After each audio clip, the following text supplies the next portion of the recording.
দক্ষিণ দিনাজপুর জেলায় সোমবার থেকে জাতীয় সড়ক ও নির্দিষ্ট প্রধান সড়কে টোটো এবং ভুটভুটির চলাচলের বিরুদ্ধে কড়া আইনি পদক্ষেপ নিতে চলেছে পুলিশ প্রশাসন।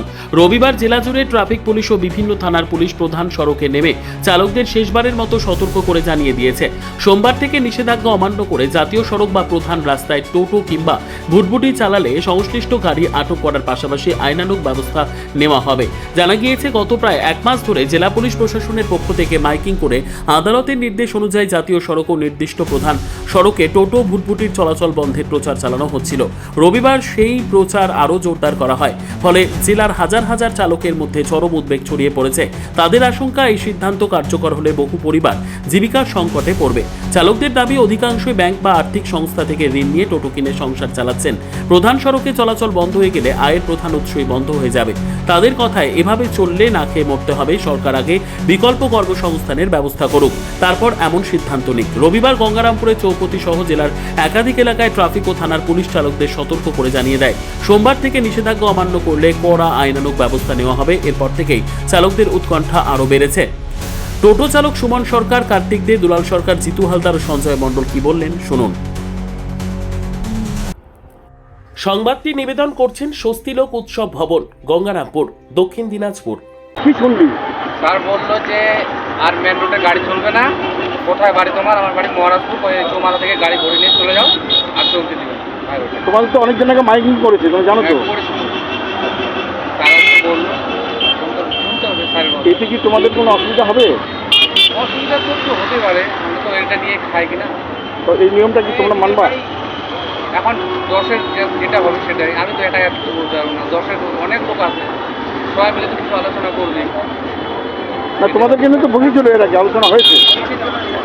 যে এখন দেখা যাক সবাই কী করে, যেটা সিদ্ধান্ত নিক সেটাই করবে। বাড়ি হচ্ছে নয়াবাজারে। আচ্ছা, নয়াবাজার থেকে গঙ্গারামপুরে, বুনিয়াদপুরে, রামপুরে, ফুলবাড়িতে টোটো চালান। আজকে কোনো মাইকিং শুনতে পেলেন? হ্যাঁ, আজকে কি মাইকিংয়ে কি শুনতে পেলেন? মাইকিংয়ে শুনছি যে মানে মেন রাস্তায় গাড়ি চলাচল ভটভটি মানে টোটো বারণ হচ্ছে। কতটা আপনাদের সুবিধা হবে তাতে? সুবিধা অসুবিধা তো আমাদের যে আজকে ধরুন বন্ধন থেকে যে আমাদের টাকা পয়সা নিয়ে টোটো কিনা আমরা কষ্ট তো আমাদের কী করে জায়গা নিয়ে। আপনার নাম? আপনারা এখন কি চান, কি চাইবেন?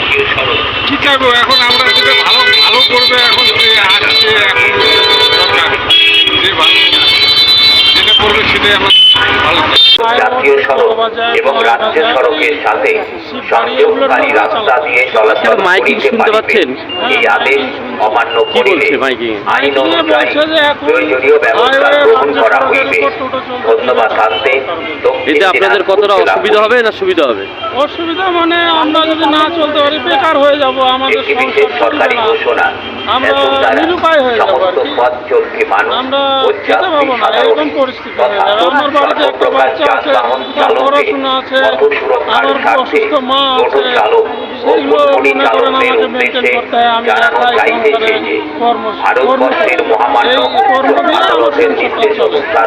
এখন যদি বন্ধ হয়ে যায় আমি না খেতে পেয়ে মরবো, এই পরিস্থিতি। সর্বোত্তম সুযোগ সুবিধা রয়েছে আতিথেয়তায়। সুপরিচিত স্বস্তিলোক উৎসব ভবন, অতিথিদের যে কোনো অনুষ্ঠানের জন্য উপযুক্ত ওয়ান স্টপ ডেস্টিনেশন।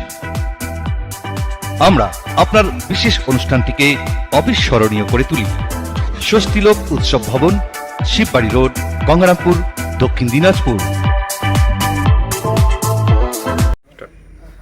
হ্যাঁ, আমিও শুনলাম রাস্তার বিভিন্ন মোড়ে মাইক পাচ্ছে যে সরকারি নির্দেশক অনুযায়ী রাজ্য সড়ক এবং জাতীয় সড়কে কোনোভাবেই অটো, টোটো, ভুটভুটি এই সমস্ত যানবাহন নিষিদ্ধ করা হয়েছে আইনগতভাবে।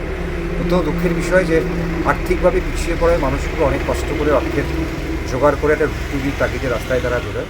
হ্যাঁ, নিশ্চয়ই যাত্রী সুরক্ষার স্বার্থে প্রয়োজনীয় যদি কোনো ব্যবস্থা গ্রহণ করতে হয়, সেক্ষেত্রে ইন্স্যুরেন্স বা ট্যাক্সের যদি মিনিমাম কোনো ব্যবস্থা করা যায় এবং যাতে তারা চলাফেরা করতে পারে, নিশ্চয়ই যাত্রী সুরক্ষার কথা আমরা ভাববো, সরকার নিশ্চয়ই ভাববে।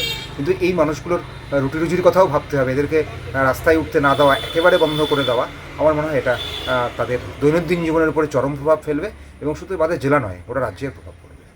এটা আমরা দেখছি, বিশেষ করে গঙ্গারামপুর শহরবাসী হিসাবে আমরা যেটা দেখছি যে শহরে এত পরিমাণে টোটো এসছে, বিভিন্ন গ্রাম থেকে বিভিন্ন জায়গা থেকে টোটো এসে শহরে এত যার জন্য 10টা থেকে মোটামুটি 2টা অবধি একদম মানুষের চলাফেরা করা খুব মুশকিল।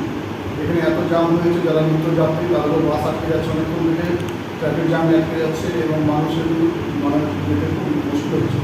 তো এই ব্যাপারে প্রশাসনের ব্যবস্থা দেখছে, কারণ আমাদের ভারতীয় জনতা দলের পক্ষ থেকে এই ব্যাপারে কোনো কথা নেই। আমাদের একটাই কথা হচ্ছে প্রশাসন সমস্ত, আমরা প্রশাসনের উপর নির্ভর করছি যে প্রশাসন সঠিক সিদ্ধান্ত নেবে।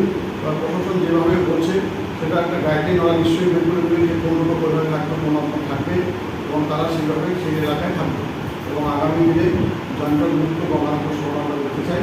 সেই কারণে হচ্ছে যাতে ওদেরও জীবিকা থাকে বা যাদের জীবিকার উপরে যারা ছোটো চালক তাদেরও জীবিকা আছে, তাদের সংসার আছে, তারাও যাতে ঠিকমতো সংসারের জন্য ইনকাম করতে পারে এবং যাতে যানজট মুক্ত শহরটা হয় তার জন্য আমাদের মানে যারা টোটো চালক তাদের বিষয়টা তো আপনি যেটা ভাবছেন আগামী চিন্তা করার কিছু নেই, সেটা প্রশাসন সঠিকভাবে সিদ্ধান্ত নেবে। প্রশাসন নিশ্চয়ই গাইডলাইন দেবে কোন কীভাবে চলবে, তো সেই গাইডলাইন মোতাবেক যদি আমরা সবাই সেটাকে ফলো করি তাহলে আমাদের যে কর্মসংস্থানের ব্যবস্থাও থাকবে, যে টোটো চালকরা যারা যেভাবে কাজ করেন তাদেরও সংসার চলবে, তার সঙ্গে সঙ্গে যাতে আপনার পৌরসভা যাতে মানে এলাকা যাতে যানজট মুক্ত হয় আপনার প্রশাসন দেখবে। ব্যুরো রিপোর্ট, উত্তর বাংলা সংবাদ।